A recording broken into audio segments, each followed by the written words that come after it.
তো এই তো এটা দিলে না নুডলসের কালার চেহারা সবকিছু একদম অন্যরকম হয়ে যায়, একদম লোভনীয় হয়ে যায়, দেখেই বোঝা যাইতেছে তাই না? আমি মূলত এভাবেই নুডলস রান্না করি, মানে এটা একদম ডিনার হয়ে যায় আমাদের। প্রত্যেকদিন তার রুটি মুটি খাইতে ইচ্ছা করে না, তাই ভাবি যে মাঝে মাঝে একটু নুডলস রান্না করব। আর রান্না করব যেহেতু একটু ভালো মতনই রান্না করব সবকিছু দিয়ে। চিংড়ি মাছ দেওয়ার কথা ছিল, কিন্তু চিংড়ি মাছ মনে হয় ফ্রিজের একদম নিচে পড়ে আছে, আমি খুঁজেই পাইলাম না, তাই আর চিংড়ি মাছটা দেওয়া হলো না। তো আমি শেষ মুহূর্তে একটু বাটার দিয়ে দিলাম, বাটারটা দিলে না স্মেলটা আরো বেশি ভালো আসে।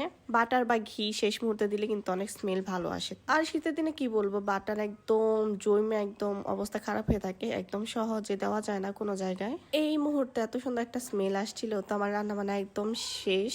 তারপর আর কি একটু বেশি ঢং করতে গেছিলাম, কি জানি বললাম এখন আমি খাবো বা কিছু একটা। তো এখন বাচ্চাদের দিব। আমার ছেলে আর মেয়ে এগুলো খুবই কম পছন্দ করে, মানে ওরা আর কি একদম নর্মাল নুডলস খাইতে চায়। সসেস দিয়ে যে ঝোল ঝোল নুডলস রান্না করি ওইটা অনেক পছন্দ ওদের। তাই আমার মেয়ের এক্সপ্রেশনটা দেখেন, একদম সে নিবেই না। তাও মেয়েকে জোর করে খাওয়াবো, আর ছেলেকে হচ্ছে গিয়া দিয়ে দিলাম। সে মোটামুটি পছন্দ করে, এত পছন্দ করে না। যেহেতু দেখছিনি আমি এক ফুটাও ঝাল দিই নাই, জাস্ট গোলমরিচে গুঁড়াই দিছি আর কিচ্ছু দেই নাই, কারণ বাচ্চা কাচ্চা আছে বুঝতে হবে, আমরা ঝাল খুবই কমাই দিছি খাওয়া।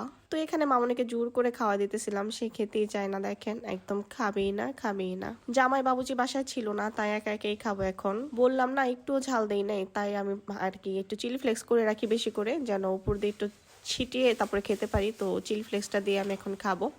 মোটামুটি মজা হয়েছে।